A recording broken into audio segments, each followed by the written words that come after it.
Are you looking for a way to advertise your business, offer discounts to your customers, and help veterans at the same time? Then citybyhero.com is the answer. It's your shop local program helping you while providing jobs and funds for veterans.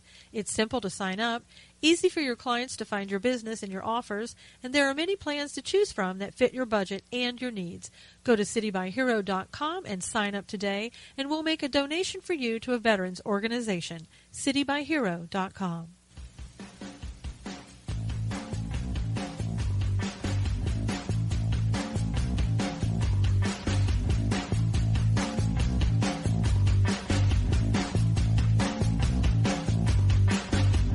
And now, it's time to Stand for Truth with the host of Stand for Truth Radio, Susan Knowles.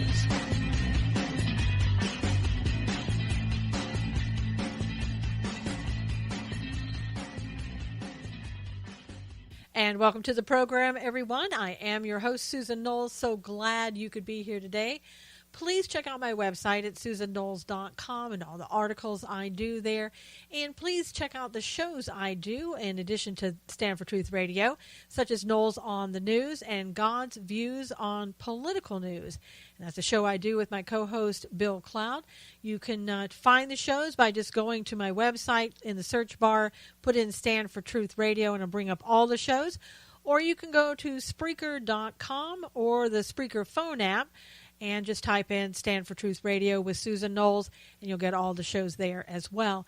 We can also we're also heard on iHeartRadio, and you can find that. Just go to susanknowles.com, look for the big iHeartRadio logo. It will take you right there. And in addition, I am on Periscope at Susan Knowles and Twitter at Susan Knowles, and also on YouTube at the Susan Knowles channel. See, you just don't have any excuses for missing the show ever again. You can find us anywhere and everywhere. I want to start out the show today by talking about the New York City attacker that we can now call a terrorist attack. No kidding. I was really kind of shocked that New York said that so quickly. I was expecting them to, talk about workplace violence and just a person who got up on the wrong side of the bed, but they actually said a terrorist attack. And it looks like at least we got out of them that it was ISIS-inspired. This was an individual, 27 years old, lives in Brooklyn, been in the United States for about 8 years, so we're hearing, and he's from Bangladesh. And let's see, he came to the United States about 8 years ago. Calculations here would make it, that's right. Obama was the president at that time. Obama, the president who allowed in anybody and everybody that he possibly could allow into the United States just as quickly as possible without proper vetting. And how do we know that there wasn't proper vetting? Well, because his Secretary of State and the State Department said, you know what? We're not really vetting these people properly. Just a little something there to recall how well we slept at night during those years, not? And thank God for President Trump, who has basically said, we're going to vet these people. We're going to only allow certain people that have been vetted into the United States. That's what we're hoping to do. Those people who can come here and prove that they can immediately come into the United States and take care of themselves financially. That's what a novel concept that we never had under Obama. We allowed anybody and everybody, and apparently this person was one of the anybody and everybody's that we allowed in. That looks like he's guilty of attacking New York City today.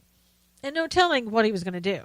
I think he was near the subway, the Port Authority bus station at least, and had everything strapped to him. And it looked, they said a 5-inch metal pipe bomb with a battery pack. Okay, and so it was low tech. I don't know if he knew that, but anyway, it went off prematurely.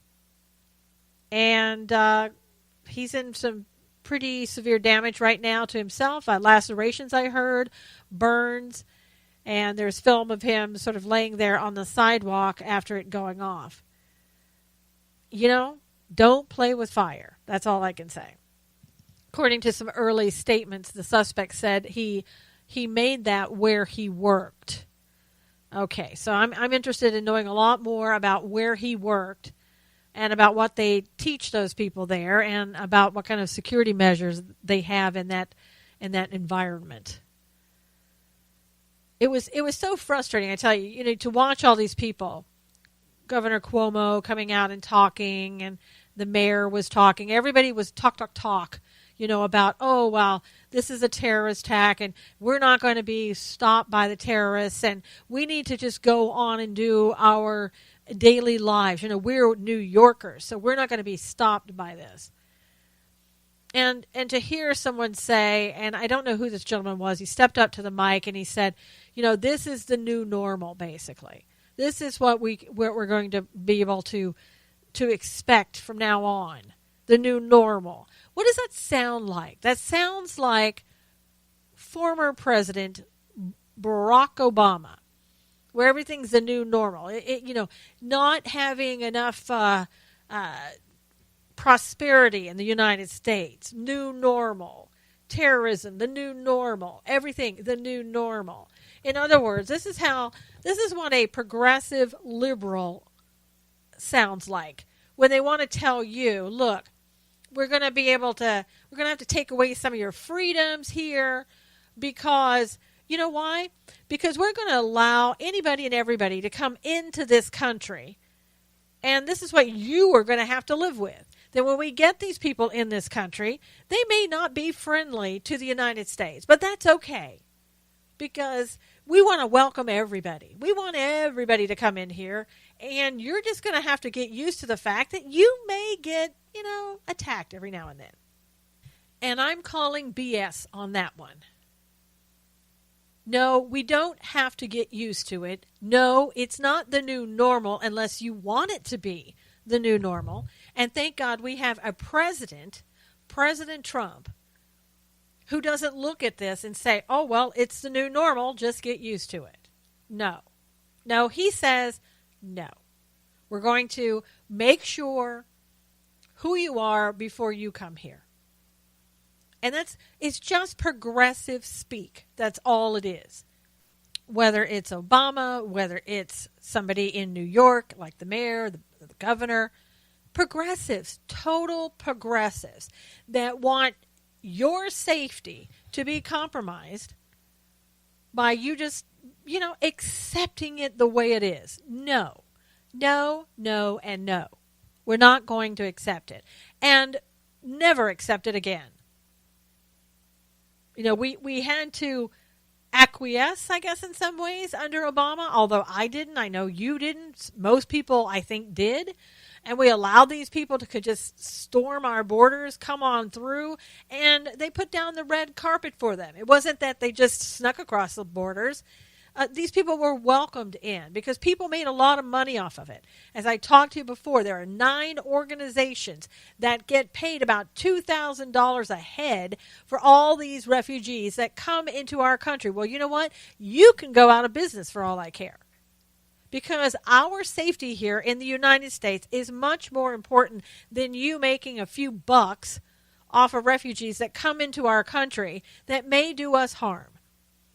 And all you liberals who allowed all of this to happen under Obama, this is the benefit, quote unquote, that we're getting now. And of course, that doesn't apply to everybody. For all of you out there that on the political correctness police. But one is too many. I want extreme vetting on everybody that comes in here because I want to know what they're going to do. And yeah, this guy may have waited 8 years, or who knows, maybe he's done more damage that we don't even know about and may never know about.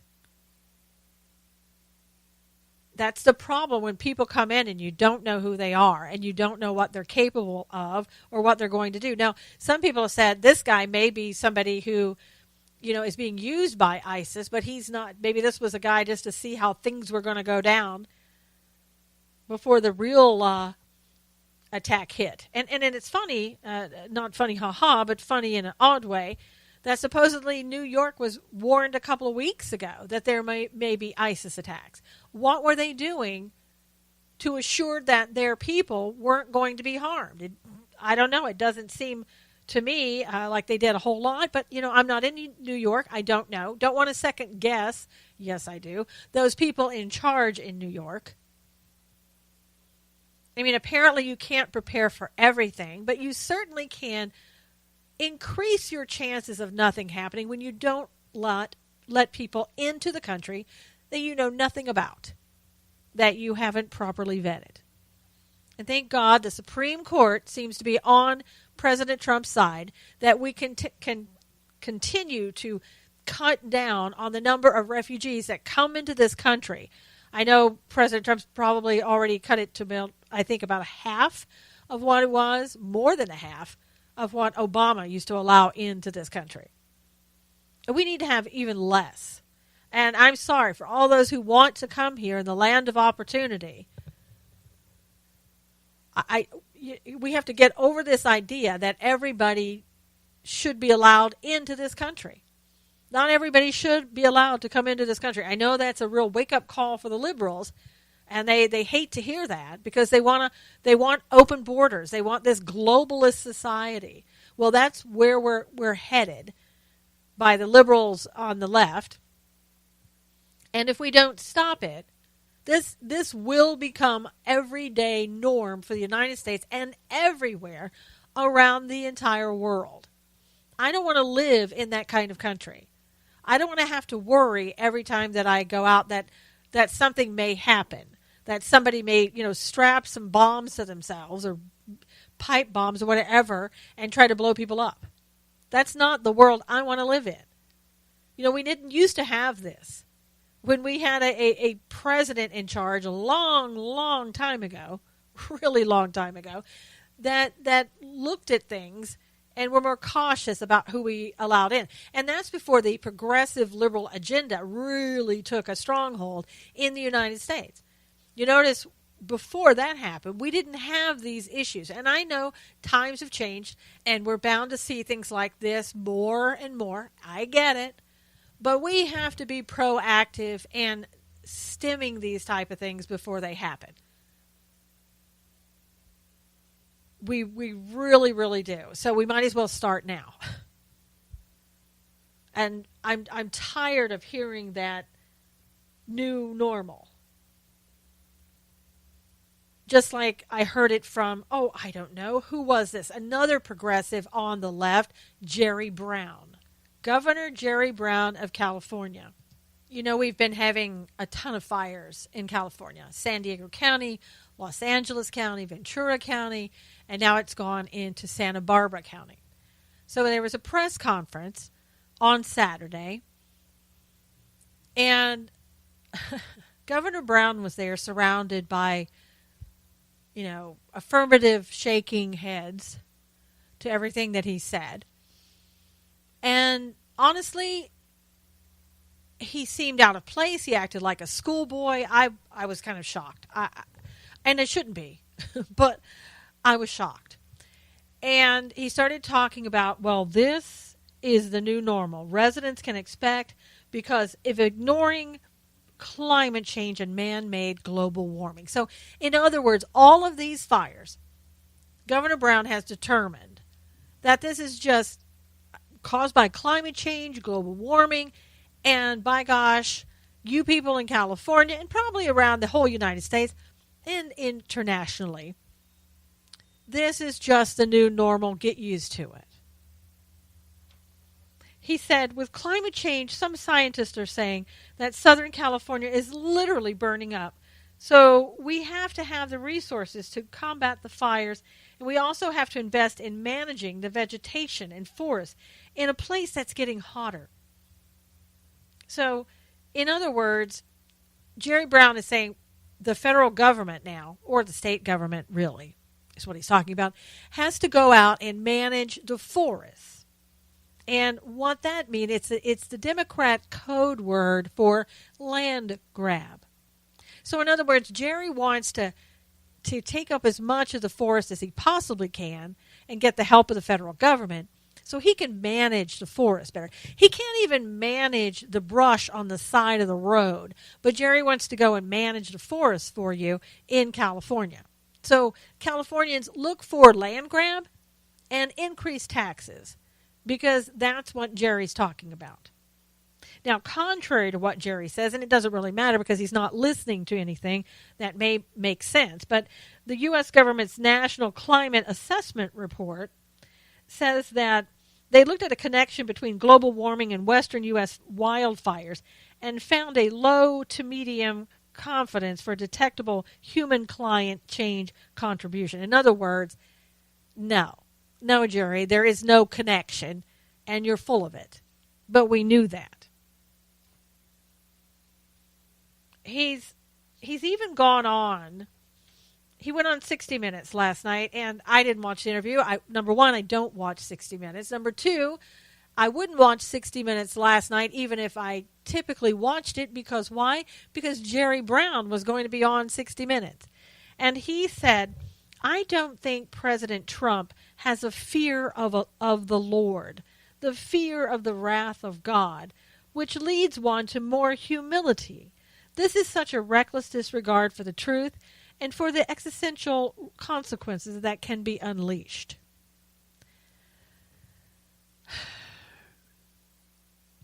You know, that's funny coming from a pro-abortion governor to say that the president doesn't have a fear of the Lord and doesn't have a fear of the wrath of God. You know, Jerry, those in glass houses really shouldn't throw stones. Just saying. Jerry's whole scenario agenda on Saturday during the press conference was to say that the wildfires are just a part of the carbon pollution, or the fact that the atmosphere is absorbing heat-trapping gases. Now, what Jerry wants you to ignore is reality and common sense. He'd have you ignore the fact that at times there are people, get this, Jerry, who intentionally or unintentionally start fires just by the fact that they're doing something stupid or they have an intent to do it. You know, a lot of times in California when we have these Santa Ana winds, or really warm, hot winds that typically blow off the desert, with very low humidity, sometimes in 3%, below 10%, a lot of the times. It is ripe for a wildfire to happen. And unfortunately, a lot of times on the news, they tell you over and over and over again how great the conditions are for such a devastating wildfire to happen. And so sometimes you have these people who have a propensity to set fires, just get all excited and go out and start fires. And the other times there are downed power lines that start the fires because of these winds. That happened in 2007 in San Diego. And a lot of times, you know, during the fires, recent fires, you could see the San Diego Gas and Electric were just turning off the electricity for people in areas where the winds were high, but there were no fires because they were trying to avoid downed power lines. And we have a lot of people. I'm not saying that any of these are the reasons for the recent fires, but we have a lot of illegal immigrants who live in the bushes off the side of the road, in migrant camps, and people aren't allowed to go in there and clear them out. Maybe the police can sometimes. They'll do that. But you have people like the ACLU who don't like that. So the police kind of shy away from clearing these people out from under the trees. And so again, I'm not saying that any of these reasons that I just gave you is what caused all these fires. In fact, it only seems that Jerry Brown has had enough time to figure out what really caused the fires. You know, the firefighters, Jerry, are out there putting their lives on the line each and every time they go into one of these fires. They don't have time to figure out yet exactly what caused the fires. They're too busy trying to put them out. You, on the other hand, you come to a news conference and you're standing there with your phone taking pictures. I don't know what. Acting just totally unprofessional. I don't even know how to say it.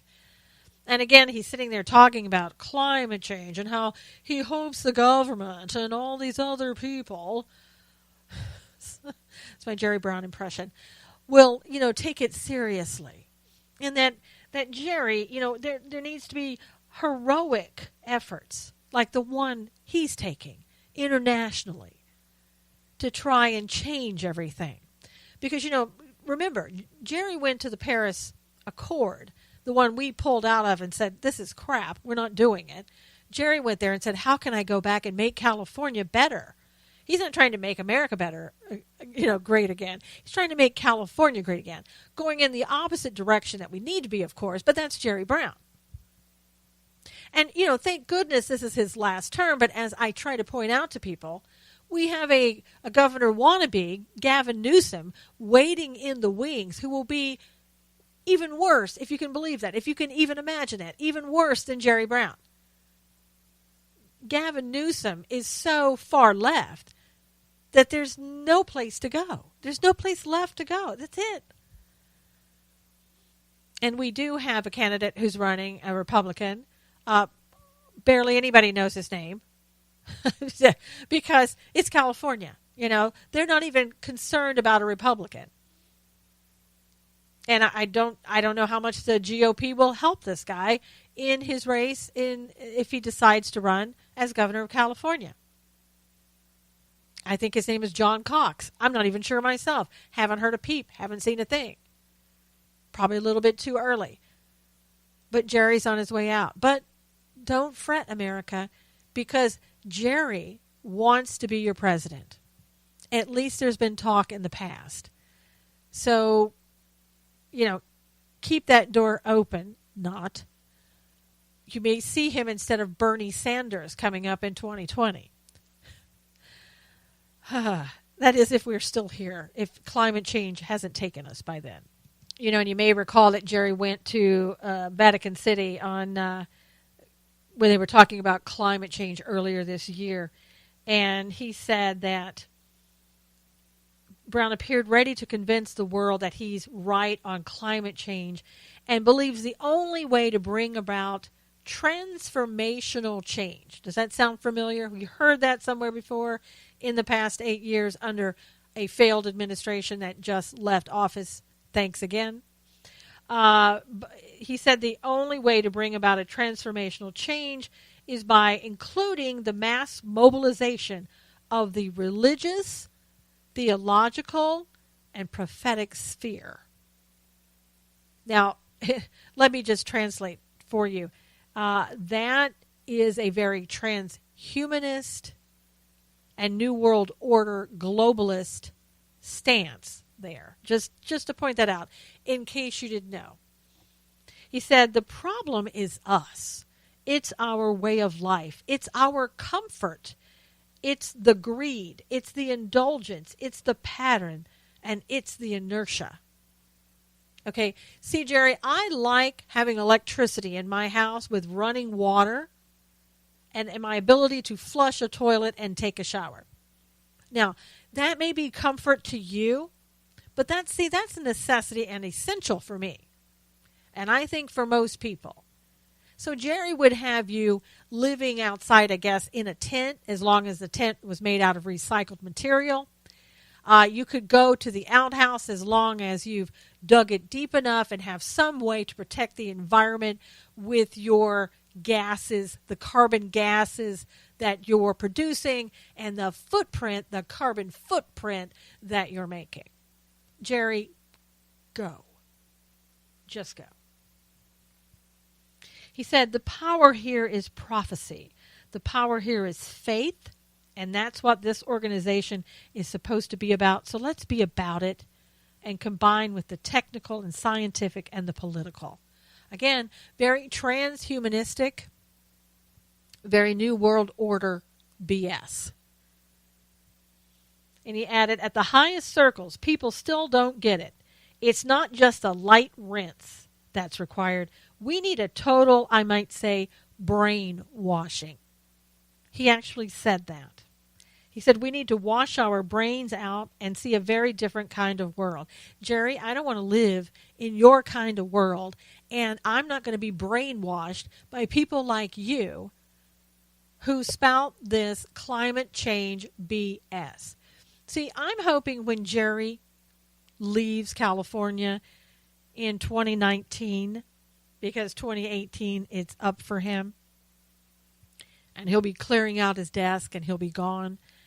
I'm hoping that Jerry just takes the next plane, God forbid there be a carbon footprint there, but takes the next plane to Paris, and this time stays there. Just stay there. Don't come back to America. Don't try to be a president. Don't try to be anything. Just try to be gone. You know, the Ninth Circus Court of Appeals, which I call the Ninth Circus Court of Appeals, and many people call them that, you know, it's in California, has probably the most liberal judges ever. Well, there's some good news out of the Ninth Circuit. Good news depending upon which side you're on. Judge Alex Kaczynski is being accused by several former clerks and externs for making sexually suggestive comments to them. At least 2 former clerks allege that he asked them to watch pornography in his chambers. Something you would expect to do every day working in a courtroom, right? Wrong. Oh my gosh. He said, I would never intentionally do anything to offend anyone, and it is regrettable that a handful have been offended by something I may have said or done, because he boasts, you know, that he's worked there since 1985. He was appointed by Ronald Reagan. Probably not the best pick, perhaps, I guess, by Reagan. But he said, I've been a judge for 35 years, and during that time have had over 500 employees in my chambers, and I treat all of my employees as family and work very closely with most of them. So just that handful of all of those employees are now saying, we don't appreciate, Judge, what you've done. We have a person named Heidi Bond, who was a former clerk for Kaczynski from 2006 to 2007. She said that she was asked to go into Kaczynski's office on multiple occasions, where she was asked if she was aroused by pornographic images that played on his computer, or if she believed the images were Photoshopped. Now, she said, according to her, that none of the images were related to a case that he was handling, and that her account of what happened was confirmed by emails that where she described the incident that were sent to a friend in 2008. And there's another person by the name of Emily Murphy, another clerk on the Ninth Circuit, in 2012, alleged in her report that when she was talking with other clerks about a particular gym, GYM, that wasn't busy, Kaczynski allegedly approached her and said that she ought to work out naked if the gym wasn't being occupied or as occupied. Now, everybody has a right to due process. He is not guilty. He's innocent until proven guilty. I'm very strongly in favor of that. But this is for those people who would like to see more conservative judges on the Ninth Circuit Court of Appeal under President Trump. This is maybe a good step forward here if this turns out to be true. We also know that there are some allegations coming out today on President Trump, so far by 3 women who are wanting Congress to do an investigation, probably an ethics committee type investigation. Now, I don't know if things like that are done on the president. I haven't had time to even check it out. The news happens so quickly. It's just, you just have to go on the fly with it. But supposedly there are 11 total that are coming out against the president, or will be. That's That's at least what the speculation is at this point. And again, the president is certainly innocent. He deserves due process as well. If any of these, again, I don't know what Congress is going to do with this. I don't know if Congress is going to say this is not something that we handle. I do know there's some lawsuits right now that the president is handling from some of these women. And it's not unexpected that they're going, there's an explosion right now, in case you haven't noticed, of women coming forward in every single industry of all of this evil, underlying evil that has been there forever, most likely, that is coming up and coming out, is being exposed. And so it's not surprising to me that they're going to try to lump the president in with all of it, and we'll just have to see where it goes. Again, I keep hearing people with this weak argument about him saying grab women by the genitals on some bus that he was with Billy Bush, 20 years ago? I don't know when even it was. And again, he didn't do it. There are no allegations saying he ever did something like that. It was, to me, locker room talk. Was it appropriate? No. And he said he's already apologized to his wife and to everybody that it wasn't appropriate. Okay, that's it. He wasn't president at the time either. And again, what's important to me is he didn't act upon it. There weren't any photos of him putting his hands on sleeping women's chests like there were with Al Franken. And even Al Franken, the photo is hard to deny. But, he could have had due process if he wanted it, but he decided to step down anyway. So, again, brace yourself for more stuff coming like this against the president, because it's right now everybody's being accused of everything.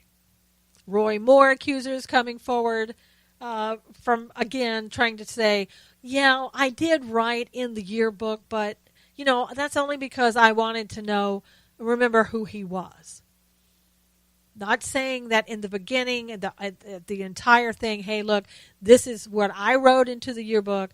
No, they tried to make us all think this is what Roy Moore wrote in there, until they were caught in a lie and had to reveal that, no, this was her signature. And I say a lie because, again, in the very beginning, they tried to make us think that all of this was Roy Moore's writing, when it wasn't, in fact. And then they go out, Gloria Allred goes out, gets an expert, but won't allow the book to be looked at by anybody else's expert, but says, oh, but wait, if there's an ethics committee hearing, if Roy Moore wins, then at that point, I'll turn over the book to Congress. And hinting around that there's other things that she's going to be bringing out as well.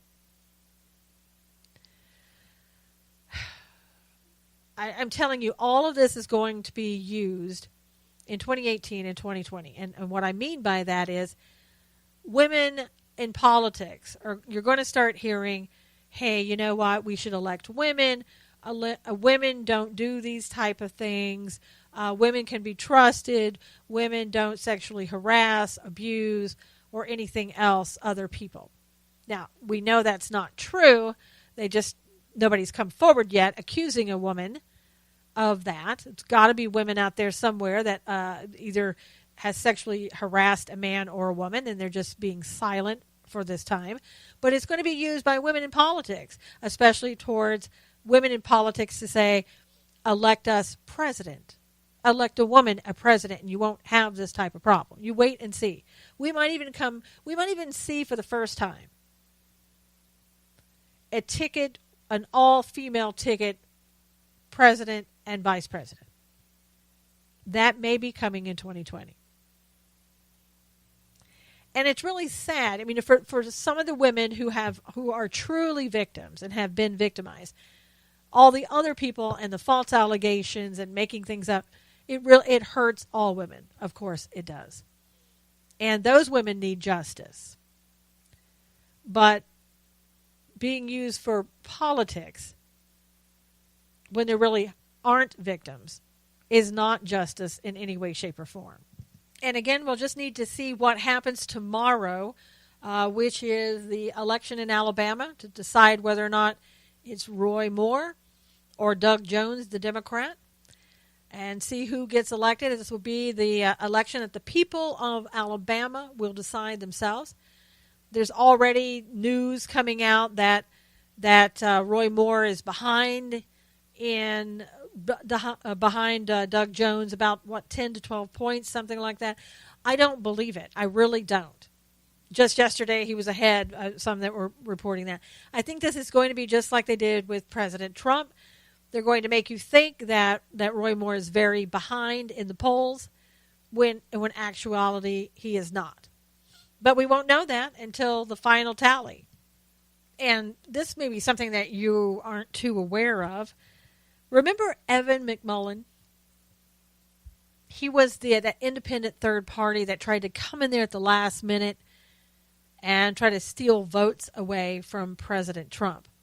And I tried to warn people in the beginning because I did some investigation with researching some of the background on him.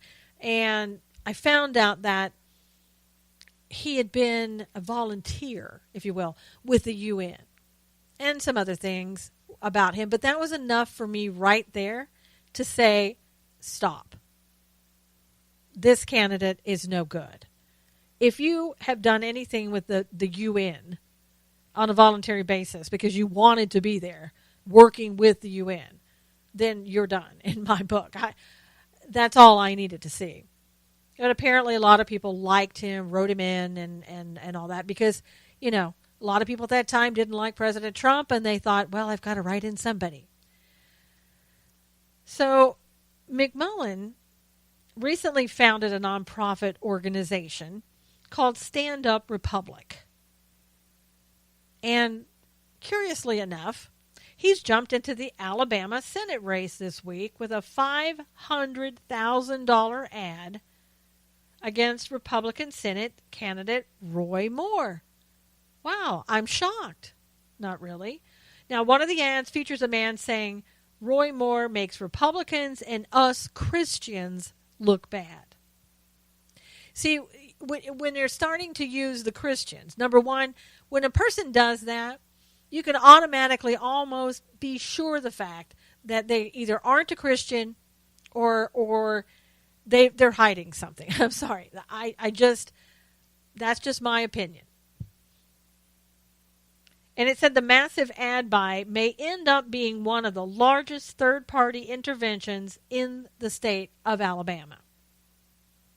And they are a 501c4 social welfare group, his organization. So again, I don't know, social justice, social welfare, UN, I don't know, sounding a lot like George Soros, Obama, progressive, Evan McMullin. Don't ever forget that because Evan McMullin, you're going to see him again. I really think you're going to see him again in 2020.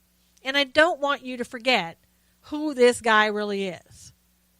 He's anti-Trump, anti-Republican, in my opinion. And I think he's very much a progressive, pro-UN stance who tries to pretend that he's not. So don't be fooled by this guy. So because he's a 501c4 organization, he's allowed to shield the identity of the donors from the public. Unlike those campaigns and the super PACs and the 501c3s. He's also allowed to spend money in elections, which they're doing in Alabama, as long as their primary purpose isn't overtly political. This generally requires spending less than half of the organization's resources on political activities, although that rule can be difficult to enforce. Now, McMullin revealed in a tweet last August that his group had about 4,000 donors across the country from both sides of the political spectrum and larger donors from, hold on to your hats, larger donors from Silicon Valley. Wow, sound really pro-conservative, pro-Republican, pro-GOP to you? Silicon Valley. And one of his large Silicon Valley donors is a billionaire. He's the eBay founder who funded an anti-Trump super PAC during the presidential campaign. Now, that guy announced that he gave a $250,000 donation to Stand Up Republic in May. And really, I mean, isn't that kind of all you need to know? So you have a lot of people with a lot of interest in a race in Alabama against Roy Moore. Why is that? Why would Stand Up Republic really care about an election in Alabama? Well, because they don't want one more conservative in the White House, for one. I mean, if you didn't know who Evan McMullin was before, I really think you ought to know. This speaks volumes of who this person is and how much that he is, in my opinion, just my opinion, against what we value in the United States, against what conservatives value in the United States. And as I said, I would not be surprised if you see his name again very soon in the presidential election.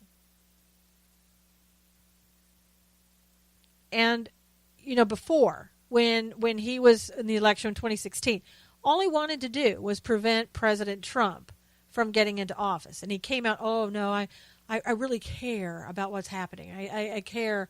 I care about America. No, you don't. You care about yourself.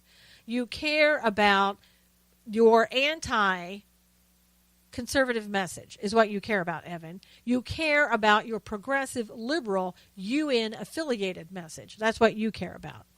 And the affiliation is your, quote-unquote, volunteering with the UN. And there's other things about Evan, CIA, you know, that we don't really want to talk about, but those are the allegations, CIA connections.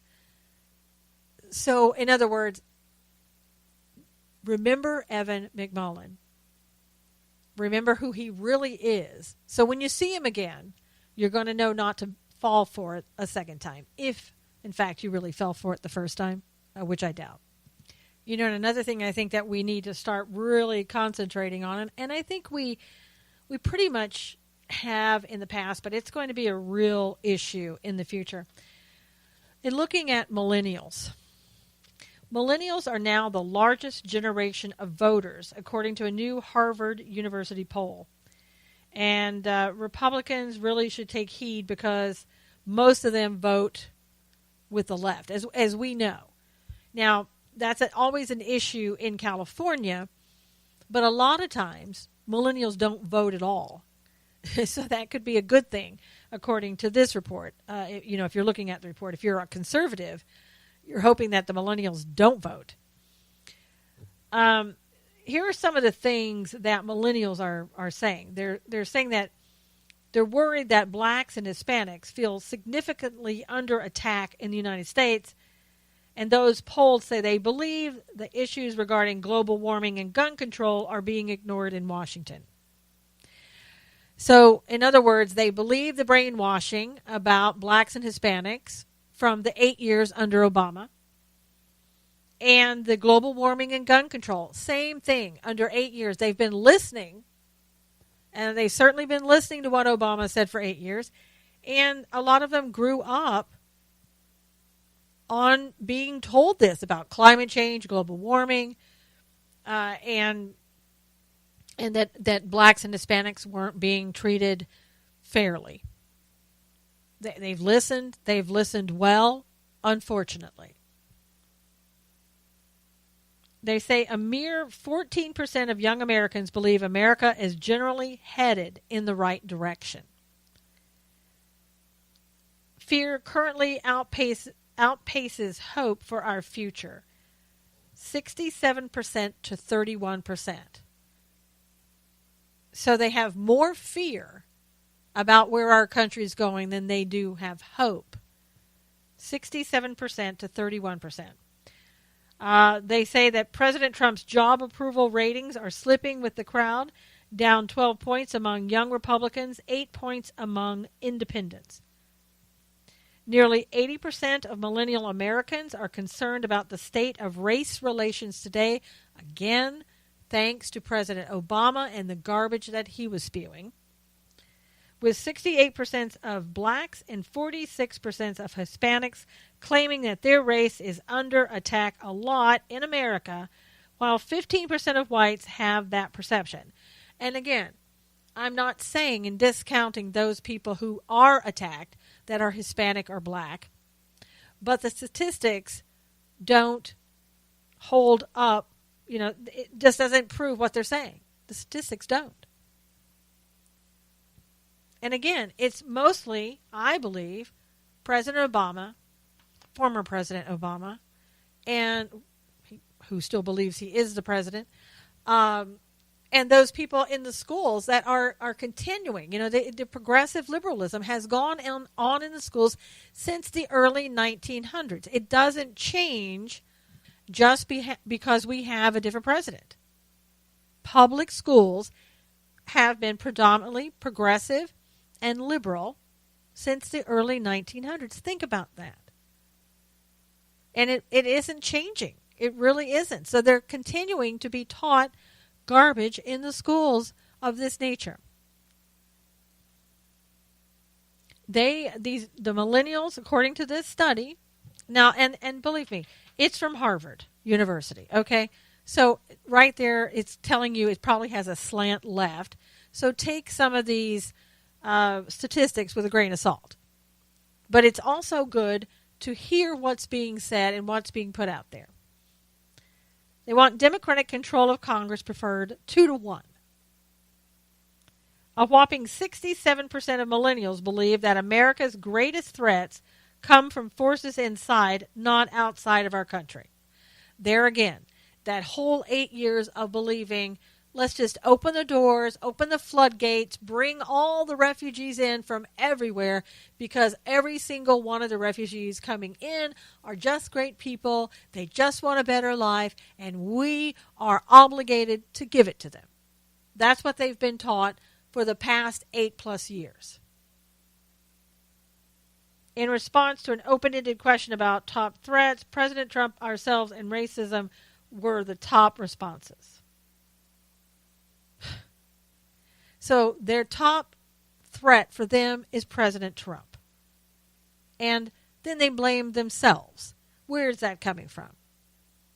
Is that part of white guilt that we've been taught, white privilege that has been taught in this country for the past 8 years under Obama and continues to be taught? Believe me, when he's going out with the foreign countries in every place he goes, Obama, trying to pretend that he's still the president of the United States and going out to these foreign countries and talking down about our president disrespectfully, believe me, he's continuing to make that trend continue.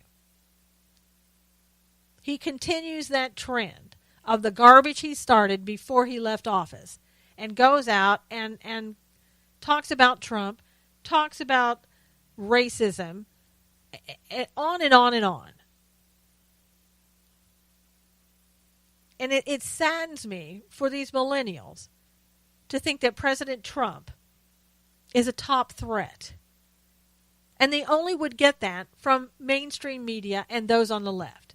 And that's who they're listening to, according to this report. And the fact that they're blaming themselves. Again, it's one of those, it's the Jerry Brown thing. The climate changes. We've done it. We're destroying the planet. We're destroying people. We're harmful to people. We have guns. And racism, that whole Obama, it's unfair social justice, racism talk that he goes around talking about ad nauseum. Now, 61% believe that gun laws should be stricter. And that's a significant change since 2013, when less than half felt that way. Half of those polled say they have little to no confidence that the United States midterm elections in 2018 will be free from Russian interference. How good of a job does the media do? And how good of a job do Democrats on the left, the progressives, do to make people think that Russia constantly interferes with our elections to the point that they actually have an effect on the outcome of our elections? I mean, basically that's what this is saying.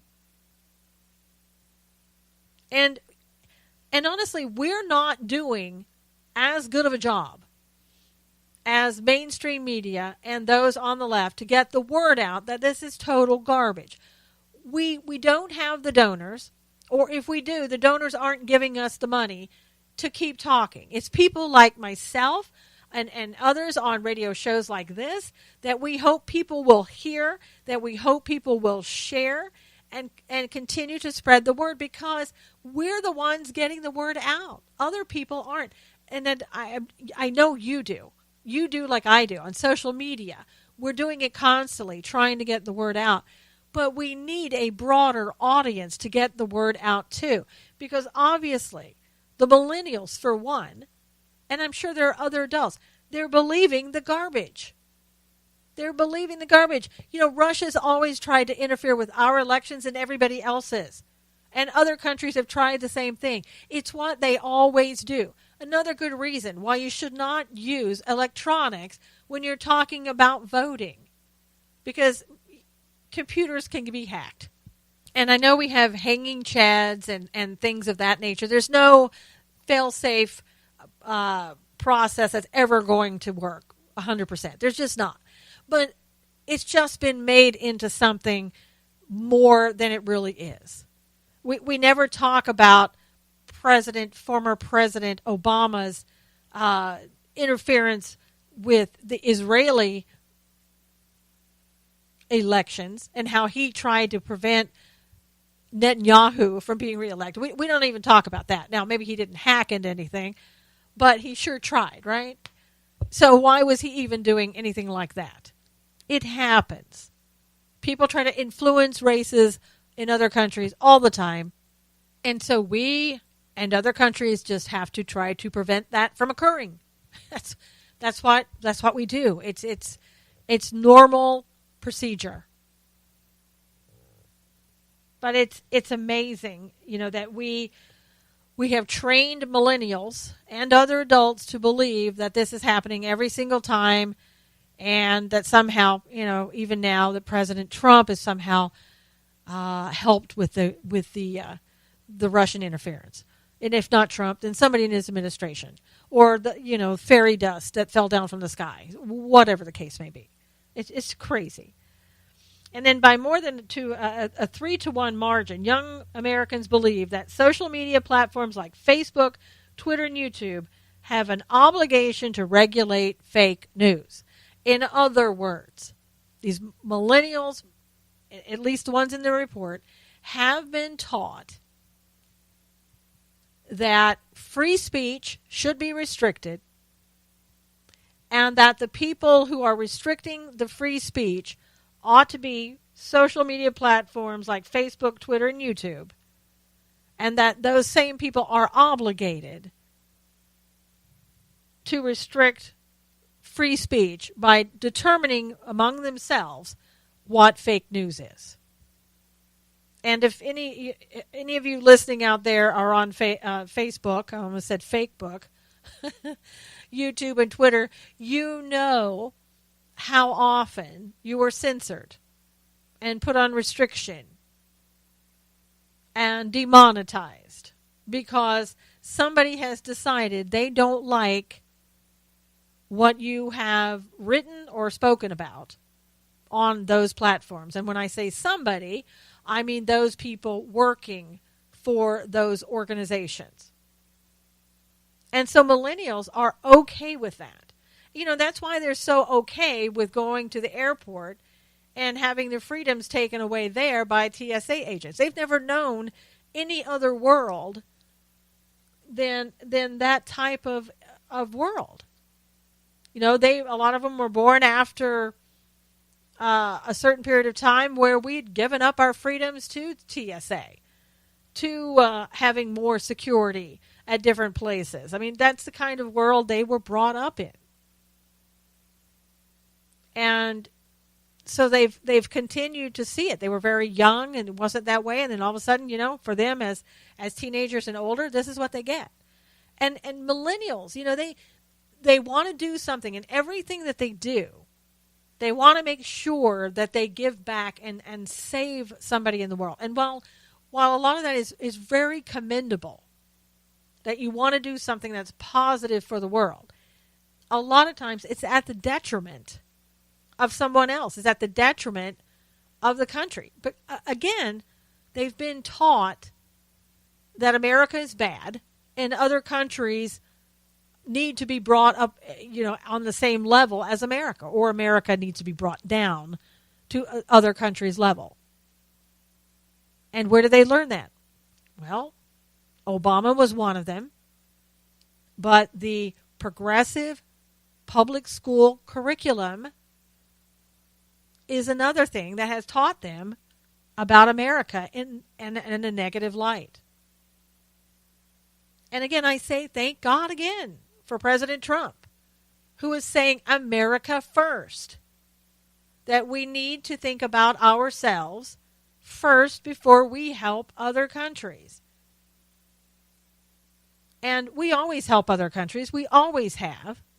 But it has to be fair. We can't have the Agenda 21 or 2030 agenda that climate change as well, that wants to put America last, that has people taking from us because somehow we deserve the punishment. No, absolutely not. And I love the policies of this president and what he's trying to do and help us clearly turn the tide back to a place where America is number one, that America's streets and infrastructures are number one, where America is number one in technology. And I'll tell you what, we have a long way to go. We have taught our kids in school for a long time, there's nothing about let's be number one. Let me just put it that way. We need to teach our children how to compete again, how to be number one again, and be okay with that.